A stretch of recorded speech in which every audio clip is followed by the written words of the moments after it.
आज हम करने जा रहे हैं अपने unit solution.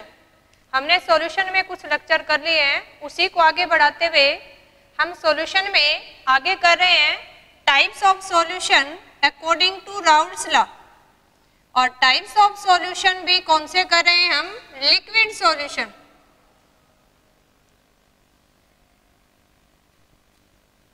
According to Raoult's law. Raoult's law हमने पीछे पढ़ा था। राउल्स लॉ क्या कहता है कि vapour pressure of a component in a solution is equal to vapour pressure due to its pure component and its mole fraction. अगर हम बाइनरी सॉल्यूशन की बात करें तो सेकंड वन अपना कंपोनेंट अगर बी है तो इस किसके इक्वल हो जाएगा? Vapour pressure due to pure component B into its mole fraction. ये देखो हमने पीछे स्टडी कर लिया है, that is Raoult's law statements. और राउल्स लॉ हमने अलग अलग स्टेटमेंट में पढ़ा था फॉर वोलाटाइल और नॉन वोलाटाइल कंपोनेंट्स। आज हम स्टडी करने जा रहे हैं types of liquid solution according to Raoult's law. Raoult's law के अनुसार mainly solution are two types and that two types is first one is ideal solution and second one is non ideal solution।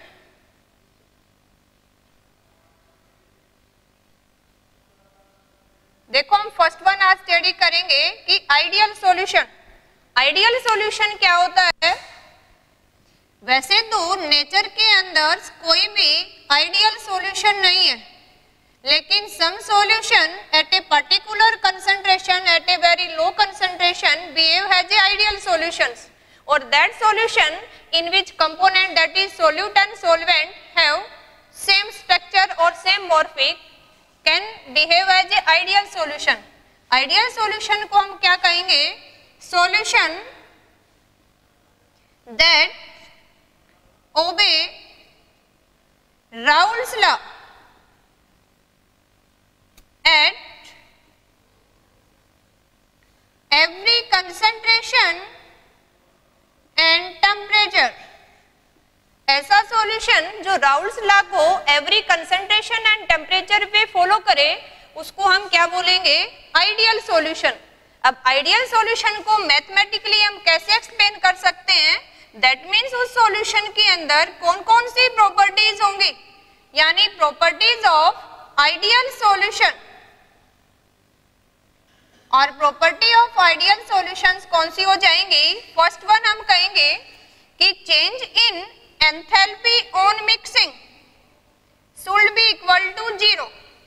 Second one हम क्या याद रखेंगे कि change in volume on mixing should be equal to 0। यानी जब भी हम solute और सोलवेंट को मिक्सअप करेंगे उस दौरान ना तो हीट लूज होनी चाहिए और ना ही हीट गेन होनी चाहिए। That means enthalpy change remain 0। Same इसी तरह से अगर हम सोल्यूट और सोलवेंट के डिफरेंट वॉल्यूम V1 या V2 को मिक्सअप करते हैं तो दोनों का सम अप वॉल्यूम क्या रहना चाहिए? सेम, यानी change in volume must be equal to 0। Third one condition देखो हमारे पास क्या होनी चाहिए? हम मान लेते हैं कि लेट हमारे पास A और B दो सोल्यूट एंड सोलवेंट है। देखो हम मान लेते हैं लेट सोल्यूट हमारे पास है A एंड सोलवेंट हमारे पास है B।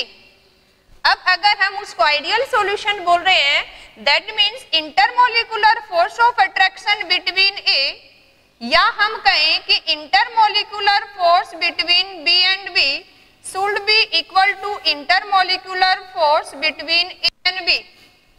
ये हम कंसिडर करें कि जो intermolecular of force solute solute particle के बीच में था उतना ही इंटरमोलिकुलर फोर्स किसके बराबर में होना चाहिए?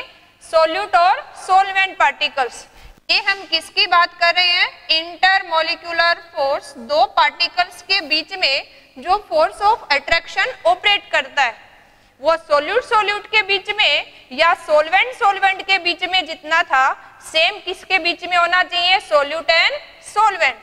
इसी के केस में अगर हम राउल्स लॉ की टर्म में लिखें तो हम क्या डिफाइन कर सकते हैं कि vapour pressure of A should be equal to vapor pressure of A in pure component into its mole fraction।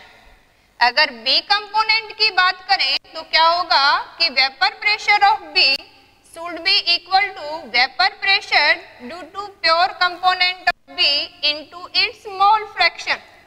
देखो ये कंपोनेंट हमने ध्यान रखने हैं कि अगर ये राउल्स लॉ को फॉलो कर रहा है दैट मीन्स आइडियल सॉल्यूशन।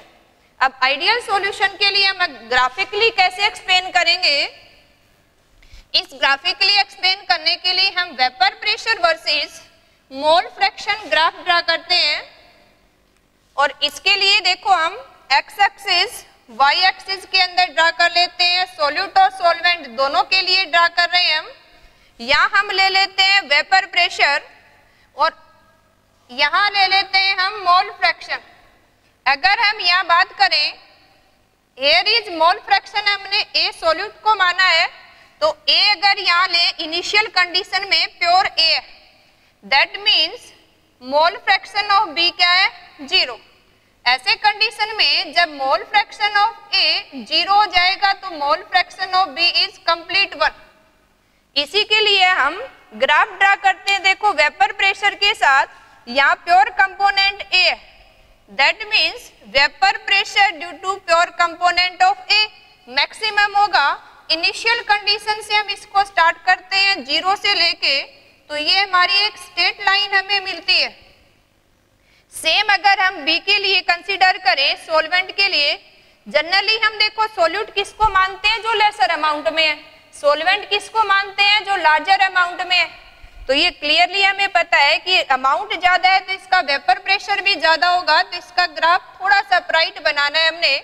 और यहाँ इनिशियल 0 कंडीशन से स्टार्ट करके यहाँ इस पॉइंट तक हम मीट करेंगे यहाँ, और हमें क्या मिली है कि ये स्ट्रेट लाइन मिल गई है हमें। और अगर स्ट्रेट लाइन है vapour pressure versus mole fraction that mean it's follow the Raoult's law. अब देखो ये प्योर कंपोनेंट ए के लिए था, यहाँ mole fraction of B equal to 1 है, ए इक्वल टू 0 है, that means that pressure is for pure component of B. अगर हम ए और बी के प्रेशर को यहाँ से मिला दें, ये लाइन हमें इंडिकेट करेगी vapour pressure of solution, that means vapour pressure of solution equal to vapour pressure of A plus vapour pressure of B. देखो अगर हमें स्ट्रेट लाइन मिल रही है that means it's ideal solution. अब ये हमें पी के लिए किसके लिए है, mole fraction of X equal to 1 है, दैट मीन्स अपने ये ग्राफ किसके लिए है, P A is equal to P dot A into का पाई। अब ये X B mole fraction increase हो रहा है तो यहाँ क्या लिख सकते हैं हम, P B is equal to P dot B into mole fraction of B. ये ग्राफ हमें क्या इंडिकेट कर रहा है, आइडियल सॉल्यूशन के लिए। How the mole fractions and vapour pressure so vary and we obtain the straight line, linear graph obtain कर रहे हैं that means it is for ideal solutions. अब देखो कुछ एग्जांपल ले लेते हैं आइडियल सॉल्यूशन के लिए। कौन से सॉल्यूशन को हम आइडियल कहेंगे जिसमें सॉल्यूट और सॉल्वेंट दोनों सेम हो। जैसे फॉर एग्जांपल हम यहाँ मेंशन कर लें, देखो हमने पहले स्टडी किया था आइडियल किसको बोलते हैं, जिसमें सॉल्यूट और सॉल्वेंट का स्ट्रक्चर मॉर्फोलॉजी क्या हो, सेम हो। दैट मीन्स हम ये कहें कि n hexane when mixed with n heptane then it form ideal solution। हम ये कहें कि हमने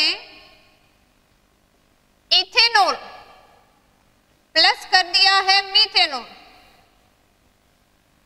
या हम ये कहें कि हमने यहां मिक्सअप कर दिया है क्लोरोइथेन प्लस ब्रोमोइथेन। हम सब मोर एग्जाम्पल ले सकते हैं कि जैसे हमने दैट मीन्स आपने स्ट्रक्चर नहीं और मॉर्फोलॉजी एक जैसे मॉलिक्यूल्स लेने हैं। आप नेक्स्ट वन एग्जाम्पल ले सकते हैं बेंजीन प्लस टोलुइन। ऐसे बहुत सारे एग्जाम्पल हम पुट आउट कर सकते हैं। कंडीशन आपने ध्यान रखनी है कि सॉल्यूट और सॉल्वेंट मॉर्फोलॉजिकली और स्ट्रक्चरली सेम होने चाहिए ताकि उनमें फोर्स ऑफ अट्रैक्शन क्या रहे, सेम। सेम वन देखो, ये हमने पढ़ा है आइडियल सॉल्यूशन। इसमें और भी बहुत सारे एग्जाम्पल हम ले सकते हैं। जैसे हम ये कहें कि आपने यहां मिला दिया ब्रोमोहेक्सेन प्लस हम यहां कर दें आइडोहेक्सेन एंड ETC। बहुत सारे एग्जाम्पल ले सकते हैं। ओके स्टूडेंट, ये पढ़ा हमने आज आइडियल सॉल्यूशन। नेक्स्ट डे हम करेंगे non ideal solutions. Thank you.